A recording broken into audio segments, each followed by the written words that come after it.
উত্তরও না দিয়ে বালক ইসমাইলকে নিয়ে তিনি মিনার পথ ধরলেন।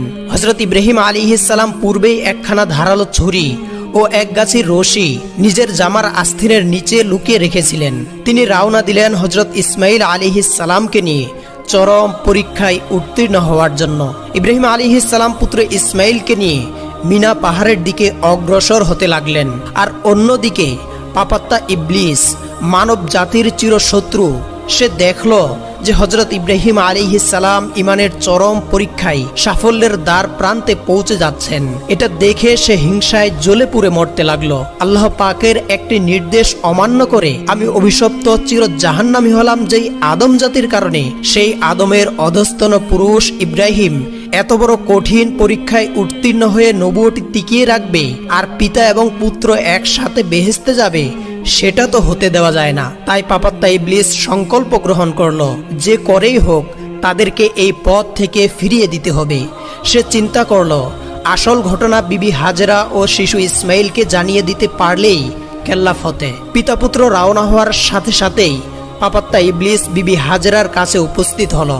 সে একজন ভালো মানুষের ছদ্মবেশে উপস্থিত হয়ে বলল, ওহে বিবি হাজেরা, তোমার নয়নমণি ইসমাইলকে তোমার স্বামী কোথায় নিয়ে যাচ্ছেন তার কি কোনো খবর রাখো? বিবি হাজেরা স্বাভাবিকভাবেই উত্তর দিলেন, কেন? তিনি তো তাকে দাওয়াত খেতে নিয়ে গেছেন। ইবলিস বলল, নারী জাতি অত্যন্ত সহজ সরল এবং বোকা প্রকৃতির, কোনো ব্যাপারে গভীরভাবে তলিয়ে দেখে না। কেউ তাকে কোনো মিথ্যা বা প্রতারণামূলক কথা বলে খুব সহজেই ধোঁকা দিতে পারে। মূলত এটা তাদের সৃষ্টিগত বৈশিষ্ট্য, এটা তোমার কোনো দোষ নয়। বিবি হাজেরা বললেন, কেন, কি হয়েছে? যা বলতে চান স্পষ্টভাবে খুলে বলুন তো। পাপাত্তা ইবলিস অত্যন্ত দয়াদ্র কণ্ঠে বললেন, কথাটা শুনে আপনি হয়তো স্থির থাকতে পারবেন না, তাই বলতে সংকোচ বোধ করছি। বিবি হাজেরা বললেন, আপনি বলুন তো কি বলতে চাচ্ছেন?